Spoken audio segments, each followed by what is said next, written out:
하나님 말씀은 창세기 47장 1절부터 10절까지 교독하시겠습니다.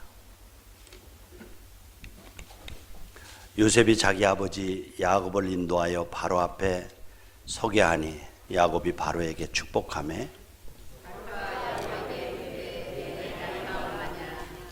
야곱이 바로에게 이르되 내 나그네 길의 세월이 130년이니이다. 내 나이가 얼마 못되니 우리 조상의 나그네 길의 연주에 미치지 못하나 험악한 세월을 보내었나이다 하고 아멘. 우리 옆에 분들하고 인사 한번 할까요? 반갑습니다. 사랑합니다. 그치. 오늘 제목을 한번 따라 합시다. 야곱의 인생 결산. 다시 한번 야곱의 인생 결산. 저는 이제 11월 달에 접어들면은 늘 하는 말씀처럼 쫓아오는 사람은 없는데 항상 쫓기는 그런 생각을 합니다.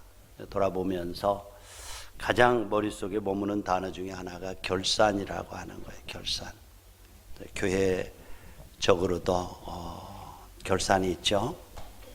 목표로 세운 것들이 어느 만큼 이루어졌는지 결산이 있죠. 손익계산이 있습니다. 이제 한 해를 마무리하고 또 우리 교회도 또 일꾼들을 세우잖아요. 다시 부서를 맡아서 일할 일꾼들을 세우죠. 결산이죠.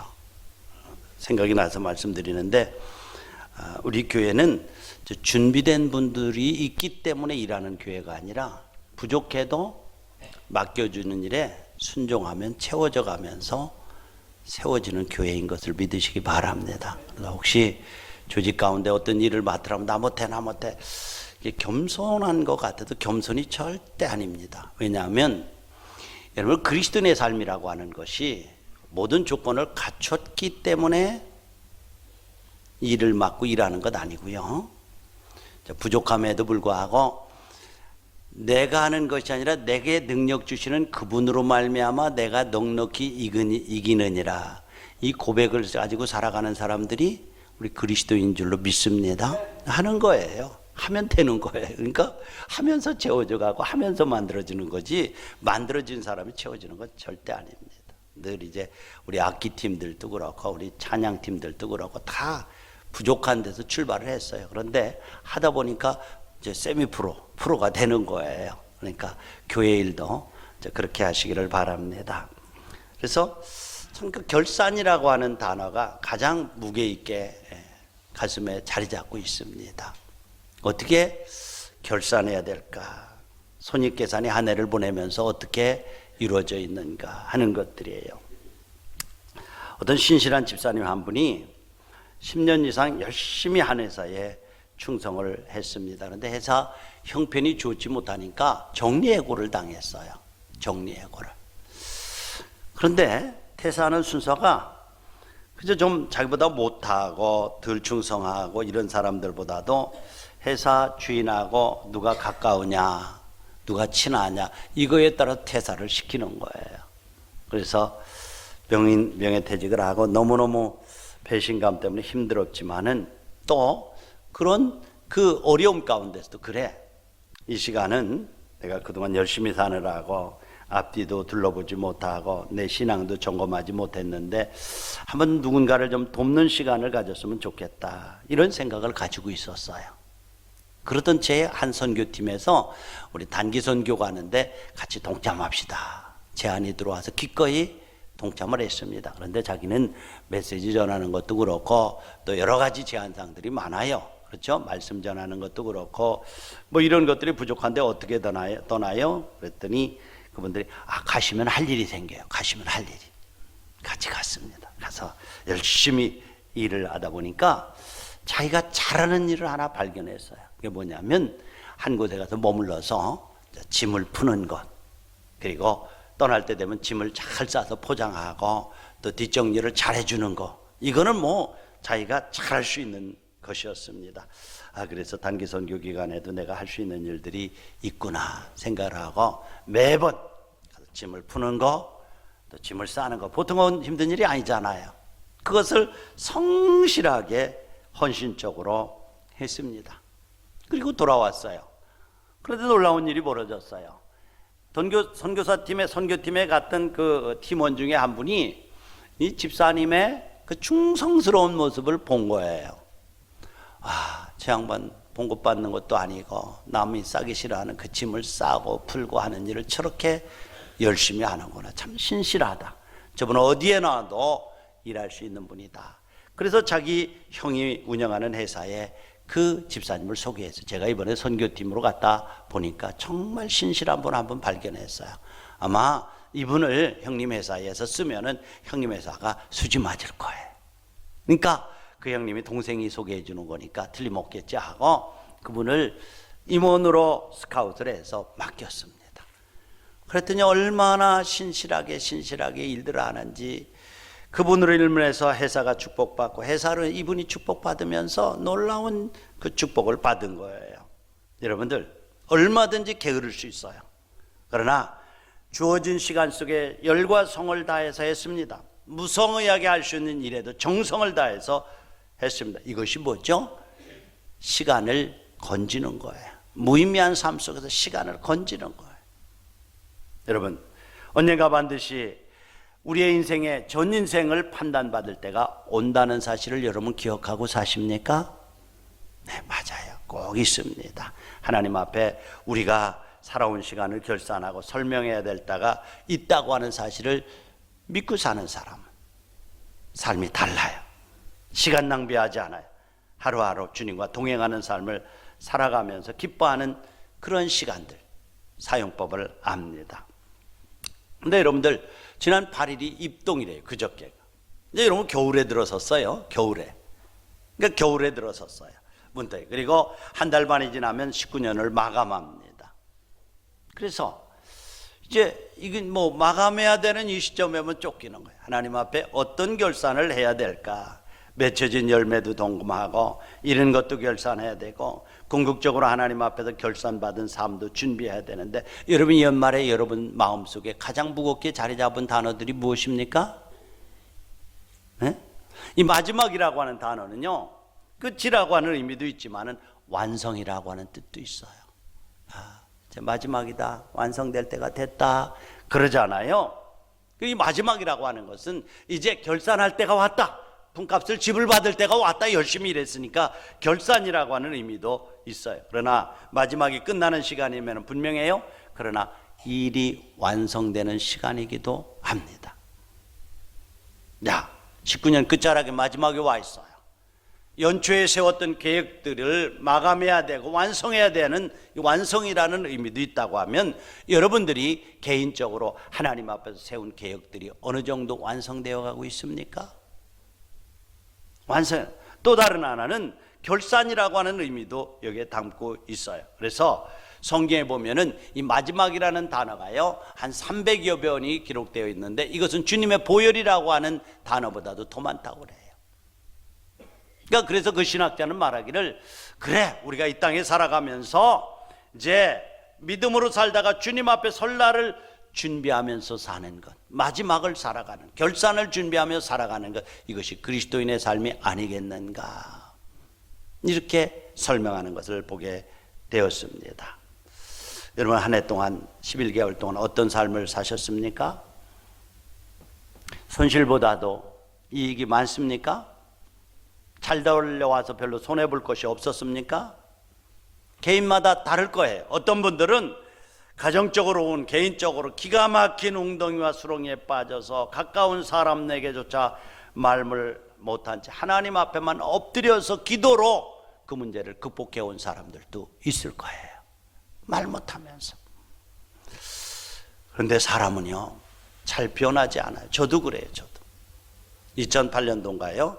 교수들이 이제 사자성어를 발표를 하는데 아마 그때 호질기의라고 하는 내용을 발표했던 것 같아요. 이 말은 병이 있음에도 의사한테 가서 물어봐 치료받으려고 하지 않는다는 거예요.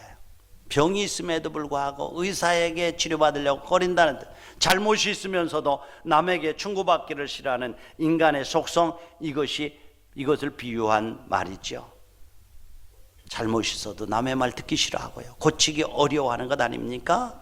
이렇게 보면 참 변하기 어려운 것이 인생관인 것 같아요. 젊어서 한 인생관이 자리 잡히면은 그저 잘 바뀌지 않아요. 그래서 들리는 말로 하면 인생은 윤회하는 것이다 라고 하는 윤회설이 바뀌면 그것이 돌아요. 여기 박혀 있어요. 그러나 성경은 뭐라고 말합니까? 인생은 도는 것이 아니라 직선으로 가는 것이다. 하나님이 창조하시고 주님의 재림하심으로 역사는 끝나는 것이다. 그 가운데 우리가 태어났고 어느 시점에 간다. 이 직선적인 인생관이 성경적인 인생관이라고 하면 대부분의 사람들은 돌고 도는 것이 인생이다 이렇게 말해요. 그러니까 어려서 바뀐 거예요. 그래서 참 이 인생관을 처음에 바로 갖는 것 중요해요. 제가 요즘에 이 시대 혹은 정부의 인사들 보면은 이제 주사파라는 얘기를 참 많이 해요. 저는 옛날에 별로 몰랐죠. 근데 학생 시절에 주입받은 사회주의적인 이념들, 공평하게 살아야 된다는 평등이라고 하는 가치, 그래서 재산조차도 평등해야 된다라고 하는 가치, 그래서 그것들로 가슴에 이제 박힌 사람들은 그것을 실현하기 위해서 헌법을 바꾸려고도 하고 이념으로 여러 가지 세상을 혼란스럽게 하잖아요. 그런데 반면에 하나님의 말씀으로 인생관이 그 마음에 자리 잡은 사람은 세상적인 이념으로 하나님의 창조 질서를 깨서는 안 된다 이러잖아요. 세상적인 이념으로, 그러니까 평등이라고 해서 남녀가 평등하니까 성적인 평등도 되어지고 그래서 여자의 그 평등성에 대해서 말하는데 그냥 방종을 평등이라고 말한다. 그래서 동성연애 안 된다, 동성은 안 된다. 이거 하나님의 창조 질서를 깨는 거란 말이죠. 그래서 양성이라고 하는 말을 젠더라고 하는 말로 바꿔가지고요. 젠더. 그럴듯한 말, 혼란스러운 언어의 혼란을 만들어서 그 젠더 속에는 양성이 아니라 성적인 성향이 한 30가지도 넘죠. 놀라운 거죠. 그렇게 해야 된다는 거예요. 그러니까 이 창조 질서를, 하나님의 말씀을 인생관으로 자리 잡은 사람은 이 창조 질서를 깨서는 안 된다. 왜 이렇게 공산주의 통치하는 나라들에서 인권이 말살되어지고 가난하고 복잡한 것을 보면서 자꾸 그쪽으로 가려고 하느냐, 그럴 수 없다라고 하며 난리를 치잖아요. 바뀌지 않는. 그래서 어려서부터 하나님의 진리를 마음에 심는 것이 얼마나 중요한지 몰라요. 대부분의 신앙에서 그래도 어른이 돼서 돌아오는 사람들 보면은 어려서 주일학교 다니며 배웠던 것들이 그들에게 뭐가 들어가지 않는 것 같은데 들은 말로 이 마음속에 자리 잡고 있는 것이 있다니까요. 그래서 잠언 22장 6절에 보면은 성경이 뭐라고 말해요? 한번 읽어볼까요? 시작. 마땅히 행할 길을 아이에게 가르치라. 그리하면 늙어서도 그것을 떠나지 않냐. 늙어서도. 그래서 조기교육이 그렇게 중요하잖아요. 유대인들은 어려서부터 정말 하나님의 말씀, 쉐마라고 하는 말씀을 가르치잖아요. 떠나지 않는다는 거예요. 일단 젊어서 마음에 자리 잡은 인생과는 순간에 바뀌질 않아요. 자, 그런데요, 오늘 성경에 보면 야곱이라고 하는 사람이 등장하죠. 그는 정말 이 자기가 목표로 하고 목적으로 하고 하는 것 얻고자 하면 수단과 방법을 가리지 않고 소위 요즘에서 말하는 목적이 수단을 정당화하면서 소유의 목적을 두고 살았던 사람이에요. 그렇지 않아요? 형의 장자권을 내가 뺏어야 되겠다라고 하는 목표가 하나 정해졌어요. 그러면 어떻게 합니까? 이것을 뺏기 위해서 어떤 수단을 가져야 될까? 그래, 형이 사냥 잘 나가니까 나간 틈을 타서 이제 양을 잡아가지고, 그렇죠, 짐승을 잡아서 이제 팔에다 붙이고, 그리고 아버지 안 못 보니까 들어가서 형 에서라고 속이고 가서 축복을 받아야 되겠다, 이렇게 방법을 정하는 거죠. 그리고 가서 축복을 받아오는 거예요. 또 보세요. 그러면서 형에게 쫓겨가서 하란으로 쫓겨가 외삼촌 집에 가지요. 그 외삼촌의 두 딸이 있는데 그 둘째 딸을 마음에 두는데 첫째 딸을 먼저 주는 거예요. 7년 동안 부려먹고. 그리고 나서 아니 둘째 딸 나이를 주기로는데 왜 안 줘요? 14년을 더 살아야 된다. 그래요. 수단과 방법을 가리지 않고 그 딸을 뭐예요? 손에 넣고 맙니다. 얼마나 집요한지 몰라요. 수단과 방법을 가리지 않고 살아온 사람이에요. 그런데 어느 시점을 기점으로 해서 그의 인생관이 180도 달라지는 계기를 만나게 됩니다. 자신의 이익을 위해서 목표가 정해지면 수단과 방법을 가리지 않고 성취하고야만 이 전투적인 인생을 살아왔는데 큰 변화가 인생이란 정말 이런 것이 아니로구나. 손안에 있는 재물, 내가 쌓아놓은 부귀영화, 사실 이것들이 내 손 안에 있는 것 같지만은 어느 날 떠날지 모르는 것이로구나. 이렇게 느끼는, 이렇게 인생관이 바뀌는 계기를 말해요. 자, 오늘 우리가 대하는 본문에 보면은 파란만장한 인생을 살아왔죠. 그리고 이제 아들 요셉이 총리로 있는 애굽의 가뭄을 피해서 가잖아요. 그런데 바로 왕이 자기 총리인 요셉의 아버지를 야곱을 향해서 묻죠. 내 나이가 올해 얼마냐? 뭐 단도직입적으로 물었던 것 같아요. 뭐 어디서 있었습니까? 살기에 얼마 힘들었습니까? 어떻게 오셨습니까? 그런 말들을 많이 물으시는데 그거 묻지 않고 단도직입적으로 내 나이가 올해 얼마냐? 아마 제가 생각건데 이 바로가 이렇게 물은 것은 그 얼굴을 보니까 깊게 패인 주름살, 허름하고 남루한 옷, 수심에 쌓인 얼굴, 그의 얼굴에서 묻어나는 이 파란만장한 삶의 족적을 보면서 먼저 물었던 것이 내 나이가 올해 얼마냐? 이렇게 물어요. 그러니까 야곱이 뭐라고 말합니까? 오늘 9절에 보니까 우리 다 같이 읽어볼까요? 시작. 야곱이 바로에게 아뢰되 내 나그네 길의 세월이 130년이니이다. 내 나이가 얼마 못되니 우리 조상의 나그네 길에 연주에 미치지 못하나 험악한 세월을 보냈나이다. 여기 두 번 반복되는 것이 뭐예요? 자기 인생길이 나그네 길의 세월이라는 거예요. 내가 나그네 길의 인생을 살아왔는데 130년 동안 살아왔습니다. 그런데요, 내 조상의 나이에는 미치지 못하지만은 정말로 험악한 파란만장한 삶을 겪으며 살아왔습니다. 이렇게 고백하는 거예요.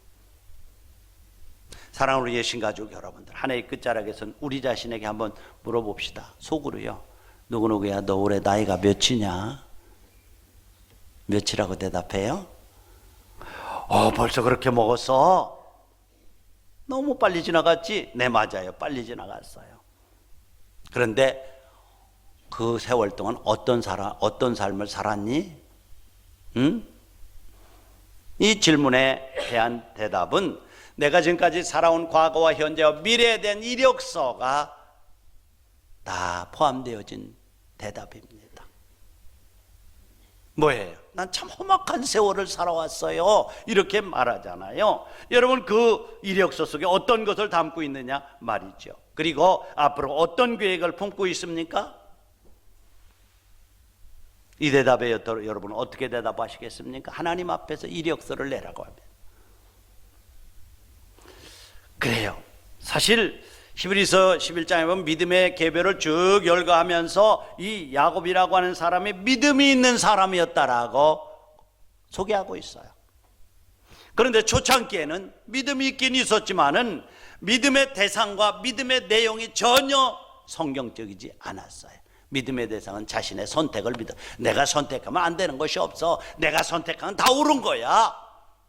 믿음의 내용이 뭐예요? 그리고 선택하고 내가 노력하고 내가 집요하게 싸워나가면 얻지 못할 것이 없어. 나 그렇게 살아왔어. 그럼 나는 성공한 사람이야. 이렇게 믿었던 믿음의 내용. 그래서 나는 형의 장자권도 빼앗았고요. 아내 라헬을 얻기 위해서 14년 동안이나 모순살이를 마다하지 않고 아내를 얻어내고야 말았고요. 나는 외삼촌 라반이 그렇게 높은 사기꾼임에도 불구하고 그 사기꾼을 사기쳐서 이렇게 많은 재산을 빼앗은 사람이에요. 가져온 사람. 그러니까 나를 말릴 사람 하나도 없어요. 나는 그냥 불가능이 없어요. 내 목표만 동하면 수단과 방법을 가리지 않고 다 얻을 수 있는 사람이에요. 이것이 야곱이 가졌던 믿음이고 믿음의 내용이었습니다. 하나님 그분이 아니었어요. 소유에 대한 것이었고, 이 소유하는 것은 내 방법으로 하면 된다, 이렇게 자기 자신을 믿고 산 사람이었어요. 그런데 어느 날인가 철저하게 자신이 무너지는 사건을 만나게 됩니다. 언제예요? 20년 모슴살이를 마감하고 라반 외삼촌 라반에게서 많은 재산을 모아가지고 처와 첩들과 종들을 데리고 지금 고향 땅 베델로 올라오는 것 아니겠어요? 하나님께서 가라고 하니까 너 이제 떠나라, 베델로 올라가라. 내가 처음 떠났던, 나와 약속했던, 내와 만났던, 내와 언약을 맺었던 그 장소 베델로 올라가라. 그러니까 그곳을 향해 떠난 것 아니겠어요?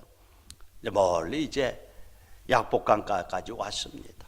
근데 들리는 말에 의하면 형이 자신을 향해서 품고 있는 그 원한을 아직도 풀지 못하고 죽이러 지금 오고 있다는 거예요. 얼마나 두렵겠습니까? 여기서 또 야곱의 기질이 나오잖아요. 그래, 그죠? 먼저 종들과 얼마의 양떼를 보내면서 형을 만나면 이게 형님께 바칠 선물이라고 좀 소개하고 형의 마음을 누그러뜨리자. 그리고 양떼들을 보내고요. 맨 마지막에 자기의 사랑하는 아내들과 짐승들을 딸려 보내고요.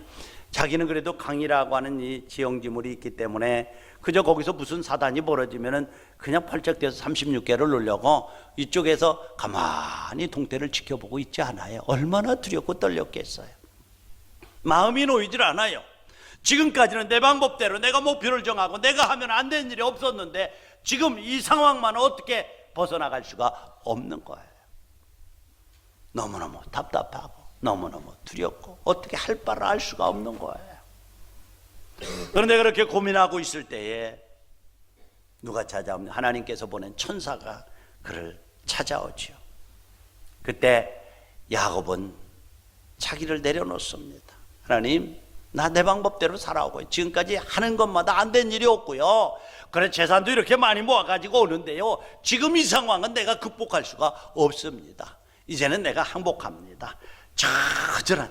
그래서 이제 야곱이 밤새도록 그 천사의 다리를 붙잡고 놓아지를 않습니다.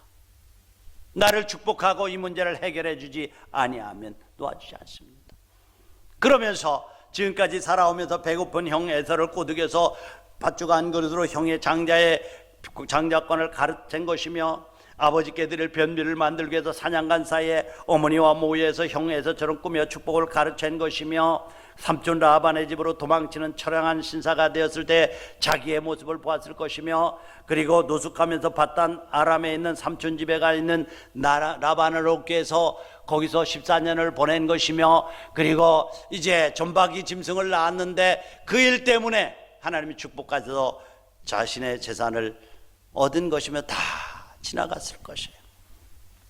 그런데 지금까지는 내 수완, 내 방법, 내 노력이 통하지 않은 것이 하나도 없었고 나는 이런 사람이야 살아왔는데 이제는 지금 이 순간만은 도저히 내가 할 수 있는 일이 없습니다. 자기를 내려놓고 하나님이 도와주셔야 합니다. 철저하게 천사와 씨름하면서 응답을 받죠. 하나님께서 그를 향해 오던 에서의 마음을 녹여서 이제 형과 형 아우의 화해가 이루어지고 아름다운 만남을 이루었습니다. 문제가 다 된 거예요. 그런데 거기서 또 끝났나요? 이 본성이라는 게 그렇게 바뀌지 않아요. 그 다음부터 그래 이제 모든 만사가 해결됐으니까 나는 겁낼 것이 하나도 없다. 나는 해결될 것이 두려울 것이 없다라고 하면서 어디에요? 하나님께서 야곱으로 하여금 베델로 올라가라. 거기서 내가 만나지 않았느냐? 거기서 단을 쌓지 않았느냐? 내가 너와 언약을 맺지 않았느냐라고 말씀하는데 하나님 그곳으로 가면 부모님도 계시고 형님도 있고 내가 재산이 많은데 혹시라도 형에게 손해볼 수 있고 서로 간섭하지 않고 적당히 거리를 싸고 두르고 사는 것이 좋지 않을까요? 그렇게 하고 어디에 진을 칩니까? 적당한 거리를 두고 숲곳이라고 하는 곳에 육신적으로 살기 편한 곳에 자리를 치죠. 문제가 그대로 해결됐습니까? 하나님은 그것을 그냥 보고 간과하셨습니까? 그렇지 않습니다. 야곱의 사랑하는 외동딸 디나가 그쪽에 있는 하몰이라고 하는 추장의 아들에게 강간을 당하는 수모를 당하지요. 그러니까 그 당시에 유대인으로서 유대인이 아닌 이방인과 이런 강간을 당하는 것은 정말로 큰 수모였습니다.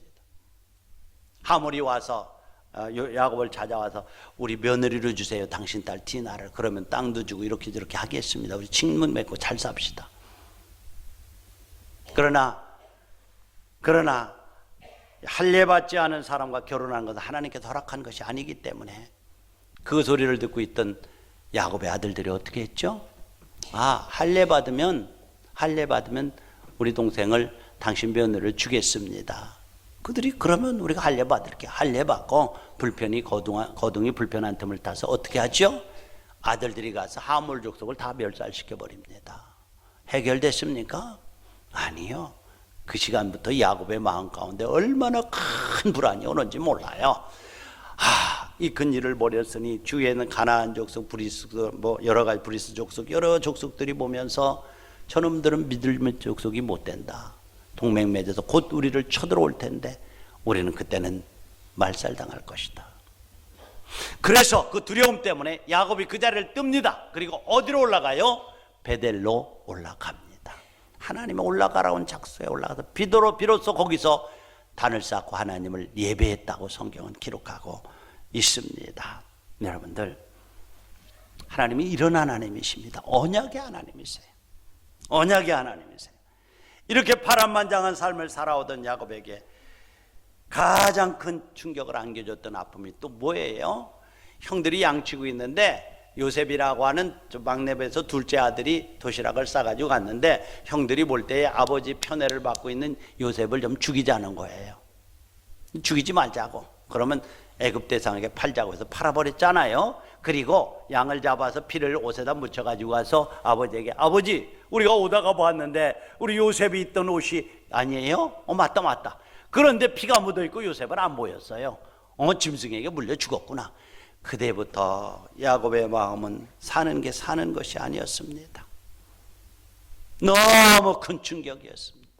그렇게 20년이 지난 다음에 흉년이 들지요. 그 흉년을 피해서 어디로 갑니까? 애굽으로 내려갑니다.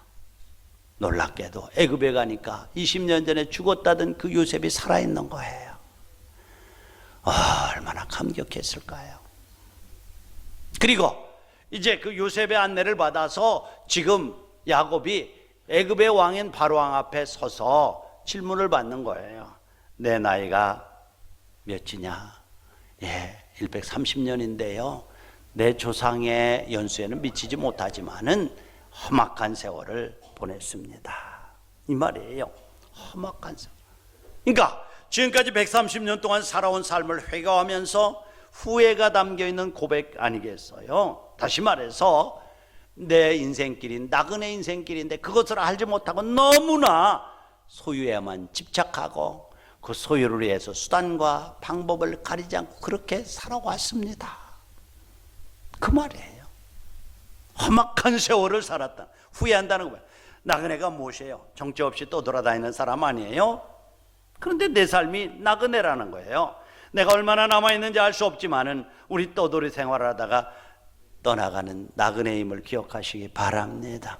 나그네는 집착하는 것이 별로 없어요. 소유에 대한 집착이 많으면 많을수록 괴로워요. 제가 여행을 가려면요, 저만큼 간단하게 다니는 사람이 없어요. 탈탈탈탈 목사님 여행 가는데 뭐 이렇게 가지? 글쎄 모르겠어요. 하여튼 보면은 현지 조달도 하고요, 없으면 얻어쓰기도 하고 뭐 그러면서 다녀요. 그 너무 간단하게 다녀요. 많이 가지고 다니면 가지고 다녀도 불편해요. 그렇습니다. 좋은 집이라도 언젠가는 털고 가야 돼. 아름다운 경치가 있어도 거기를 떠나가야 됩니다. 내가 사는 방은 여관방임에 불과한 것입니다. 그러니까 야곱이 내가 이렇게 험악한 세월을 보냈다고 고백하지만은 그렇게 부끄러운 자기의 생애 속에 정말 보이지 않게 간섭하시는 하나님의 손길을 본 줄로 믿습니다. 이게 복이에요. 이게 복. 험악한 세월을 보냈는데 내가요 정말 형의 칼날을 피해서 바단 아람 외삼촌 집으로 가는 과정에도 돌베개를 베고 있을 때도 하나님이 가만히 그때는 몰랐는데 지금 돌아보니까 하나님께서 천사로 오르락 내리락 하면서 그와 함께하고 위로하면서 창세기 28장 15절에 보니까 야곱아 너 외롭구나, 너 외롭지 하면서 내가 너와 함께 있어 내가 어디로 가든지 너를 지키며 너를 이끌어 반드시 이곳으로 돌아오게 할 거야. 이렇게 간섭하셨던 하나님, 동행하셨던 하나님. 이제 라반의 외삼촌 라반의 집에 가서 모하니 재산을 모으니까 시기해서 도저히 그곳에서 머물러 있을 수가 없게 되었을 때 하나님께서 나타나 야곱아 이제는 그곳을 떠나 내 고향으로 돌아가라 말씀하셨던 주님. 에서가 400명의 군대를 이끌고 온다는 소식을 듣고 어쩔 줄 몰라 안절부절하면서 야복강가에서 몸부림치고 있을 때 만나주시고 기도에 응답하셨던 하나님. 내 약삭한 머리로 문제가 해결됐는가 숫곳이라고 하는 곳에 자리를 펴고 이곳에서 양을 치면 멋지게 살아보겠다고 했을 때에 딸 디나 사건을 통해서 하물 족속이 어려움 당하게 하고 그 주위의 여러 부족들의 눈총을 피해서 올라오게 하신 하나님. 가만히 보니까 그런 환경들 속에 나타나는 것이 우연이 아니었다는 거예요. 하나님이 곁길로 빠질 때마다 망을 쳐놓고 여기 가면 안 돼, 저기 가면 안 돼 하면서 막으시면서 섭리하시고 보존하시고 통치하시고 인도하셨던, 그래서 하나님께서 한 번도 자기를 잊은 적이 없으신 그 하나님의 손길. 그가 여기서 말하고자 외치고자 하는 메시지는 내가 천사와 씨름에서 이겼다라고 하는 이김이 아니라 그런 사건들 속에 하나님이 순간순간 나와 함께 하시면서 내 걸음을 인도해 오신 하나님. 내 족적을 보면 험악한 세월을 보냈는데, 나그네 세월을 보냈는데 한순간도 하나님의 보호하심과 인도하심과 간섭하시는 손길이 없으셨던 적이 없는 그 손길을 보게 하신 하나님. 그 하나님이 오늘 저와 여러분들의 하나님인 것을 믿으시기 바랍니다. 가만히 보면은 정말 한순간도 하나님의 손길이 떠난 적이 없죠. 섭리하시는 하나님, 인도하시는 하나님. 그래서 그 뒤부터 야곱은 자기만을 위해서 살던 삶에서, 자기 욕심을 이끌려 살던 삶에서 이제는 남을 위해서 사는, 남을 섬기면서 사는, 자기를 통해서 축복을 흘러보내는 통로의 사명을 감당하게 되는 줄로 믿습니다. 그리고 나서 야곱이 바로를 축복하죠. 축복은 위에 있는 사람이 낮은 사람에게 주는 거예요. 그런데 바로 왕이 야곱을 축복한 것이 아니라 야곱이 바로를 축복하는 거예요. 현상적인 눈으로 보면은 야곱은 객입니다. 늙은이입니다. 그러니까 가진 것이 없고 힘이 없고 약한 사람, 축복할 수 없는 사람이에요. 애굽에 와서 이제 바로 왕의 은총을 입으면서 땅도 얻어야 되고 집도 얻어야 되고 옷도 얻어야 되고 약자입니다. 그런데 성경은 바로가 야곱을 축복한 것이 아니라 야곱이 바로를 축복했대요. 놀라운 것 아니겠어요? 왜요? 눈으로 보일 때는 약하기 이를 데 없지만은 야곱은 전능하신 하나님, 복의 근원이시고 우주를 창조하시고 인간의 생사와 복을 주관하시는 그분이 자신의 하나님이라고 하는 믿음을 가지고 있었기 때문에, 바로 지금까지 삶의 과정을 통해서 하나님이 나와 함께 하시고 내 걸음을 인도하시고 앞으로도 인도하실 하나님에 대한 확신이 있었기 때문에 아무리 남루한 옷을 입었어도 왕의 권세 앞에 있어도 그러나 당당함이 있었기 때문에 위축되지 않고 왕을 축복할 수 있었습니다. 사랑하는 예신가족 여러분, 위축되지 마시기 바랍니다. 세상 사람들이 볼 때는 아무것도 아닌 것 같이 보여요. 배움이 짧고 나이가 많고 가진 것이 없고 탁월하지 않아요. 그러나 여러분들 때문에 여러분들이 귀한 것이 아니라 여러분들의 능력 때문에 능력 있는 것이 아니라 나는 보잘것이 없어도 여러분들과 함께 하시는 하나님이 있으므로 여러분들에게 능력이 있는 줄로 믿습니다. 그래서 자존감을 가지라는 얘기를 저는 수도 없이 많이 해요. 예수 믿는 사람은 자존심은 내려놔야 되지만은 자존감은 강해야 된다. 보잘것없어 난 하나님의 아들이다, 하나님의 딸이다, 주님이 나와 함께 한다라고 하는 이 탁월한 자존감. 그래요. 이제는 빼앗고 받고 남을 빼앗는 자의 삶을 살았다면 이제 주는 자의 삶으로 변해가는 바로왕을 축복하는 거예요. 또 죽음 직전에 아들들을 불러 놓아놓고 그들을 축복하면서 마지막까지 그들을 축복하는 것을 보게 됩니다. 사랑하는 우리 예신가족 여러분들, 한 해의 마지막이 와 있습니다. 인생이 세상에 태어날 때는 불끈 쥐고 태어납니다. 뭔가를 붙잡아야 되는 욕망 때문에 그렇죠. 그러나 떠날 때는 팔을 다 펴고 떠납니다. 정복할 땅이 없다는 거예요. 그래서 알렉산더 대왕이 헬라에 그렇게 엄청난 땅을 차지했지만은 그 죽을 때에 유명한 유언을 남겼다고 그래요. 내가 들어갈 관에는 양쪽에 구멍을 파서 두 팔을 관 밖으로 내게 해주라. 무슨 뜻이냐면 아무것도 가져가지 못한다 하는 교훈을 후손들에게 남겼던 것 같아요. 여러분들, 이 진리를 깨닫는 것이 얼마나 큰 축복인가요? 그래서 야곱은 인생 말년에 아낌없이 남을 축복하고 나눠주고, 그래서 깃털같이 가벼운 심정으로 하나님이 예비하신 영원한 나라를 향해서 가는 것을 봅니다. 험악한 세월을 보냈다. 130년을 살아왔지만 내 인생, 내 방법, 내 수단으로 지금까지 살아왔지만 이제는 그런 삶이 지혜로운 삶이 아니라 나그네 길을 가면서 하나님의 인도하심 속에서 위에서 준비하신 상을 향해서 살아가는 삶이 복된 것이다 라고 하는 삶의 교훈을 오늘 우리에게 가르쳐주고 있다면, 저와 여러분들의 삶의 고백이 야곱의 고백이 되기를 축원합니다. 우리 다시 눈을 감으십시다.